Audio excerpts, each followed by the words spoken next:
Naoya Monster Inoue, umaming na pagtanto niya na hirap pala kung ang laban ay hindi tatapusin ng knockout. Carl James Martin, malakas na body shots pinagandaan na, narito ang buong kwento.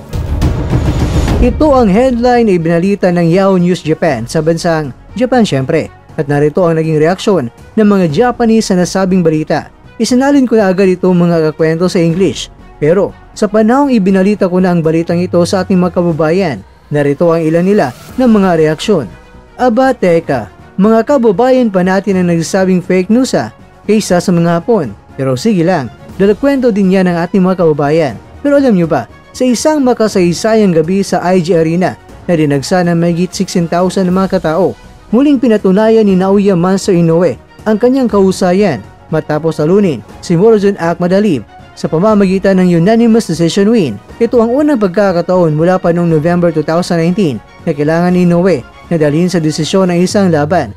Sa kabila ng pagkapanalo, naputol ang kanyang 11 na sunod-sunod na mga knockout streak, bagay na ikinagulat ng maraming mga tagahanga. Gayunpaman, matagumpay pa rin niyang nadepensahan ang lahat ng kanyang 4 na mga titulo sa Super Bantamweight Division at itinala ang kanyang ikalimang sunod na matagumpay na depensa bilang undisputed champion. Sa post-fight press conference, inamin mismo ni Inoue na hindi naging madali ang pagpigil sa kanyang instinct na hanapin ang knockout.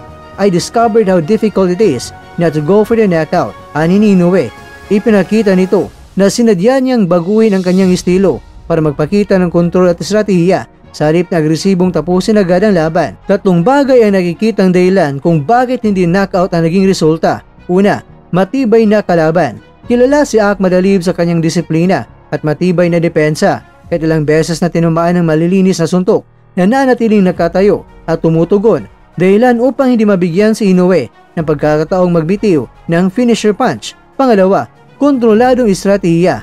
Ayon kay Inoue, sinadya niyang maging maingat. At first, I fought carefully, checking Akhmadalib's movements, wika niya. Sa halip na sumugal, pinili niyang gumamit ng teknikal na mga approach upang masiguradong siya ang may hawak ng laban mula sa umpisa hanggang sa dulo. Pangatlo, pag-iingat para sa hinaharap. Nakatagda pa siyang lalaban kontra sa WBC #1 contender na si Alan Picasso Romero ng Mexico sa darating na Disyembre at kay Trivision champion na si Junto Nakatani sa darating na Mayo sa Tokyo Dome. Dahil dito, malinaw na iingatan niya ang kanyang kondisyon at hindi nais magpatuloy sa risko ng biglaang sagupaan. Bagamat hindi knockout ang kinalabasan na nanatiling makasaysayan ang panalo ni Inoue, naabot niya ang ika-26 na mga sunod-sunod na mga World Championship win na pumapantay sa record na Joe Louis at ni Floyd Mayweather Jr. Mga kakwento, muli ipinakita ni Inoue na hindi lang siya umaasa sa kanyang knockout power, isa rin siyang taktikal na boksingero na kayang mag-adjust sa bawat sitwasyon. Isang katangiang lalong nagpapatibay ng kanyang bansag bilang monster ng boxing. Ang tanong ngayon, babalik ba sa knockout ang monster sa laban niya kontra kay Picasso at Nakatani o masasanay na ang mga boxing fans na mas teknikal na bersyon ang dating knockout king? Samantala, pinapatibay na ng Wonder Boy ng Pinas ang kanyang katawan para iwas tiklop sa mga body shots. Kumpiyansa at tuduandan ang WBO #1 contender na si Carl James Wonderboy Martin para sa kanyang nalalapit na laban kontra yan sa Thai brawler na si Aran Dipain, tampok sa undercard ng prestiyosong Trilla in Manila boxing event. Sa panayam ng Bombo Radyo Baguio, ibinahagi ni Martin na hindi siya natitinag sa pressure ng malaking laban at nakatutok siya sa masusing training upang mapanatili ang kanyang undefeated record. At ayon sa kanya, malaking oportunidad ito para pakita sa mundo ang galing ng isang batang Pinoy na nagmula sa Ifugao. Handang-handa po tayo sa bawat laban. Dala ko ang pangalan ng Pilipinas, laban ng bawat Pilipino ito, ani ni Martin sa interview. Si Dipain, kilala bilang isang matapang at agresibong boksingero mula sa Thailand, ay siguradong magbibigay ng hamon sa batang Pinoy. Ngunit, buong paniniwala ng kampo ni Martin ng kombinasyon ng kanyang bilis, lakas at disiplina ang magiging susi upang makuha ang panalo at mananatiling walang talo sa kanyang kartada.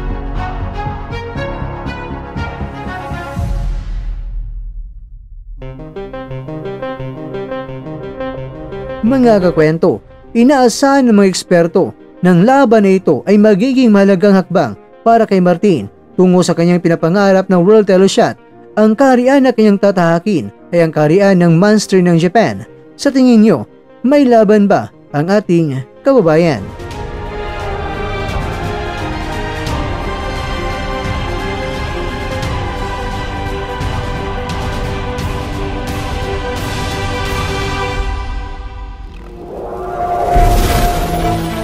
At dyan, nagtatapos ang ating kwento.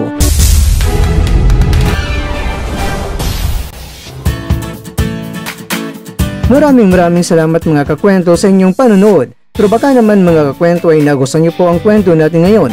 Baka pwede niyo po akong mabigyan dyan ng like, subscribe at pa-click na rin sa bell button.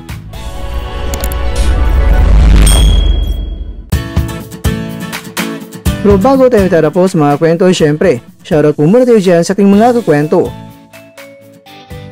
Kay kakwentong Alfred, kay kakwentong Edson Campa, kay kakwentong Almer Novencido, at kakwentong nanonood ngayon, shoutout sa iyo dyan.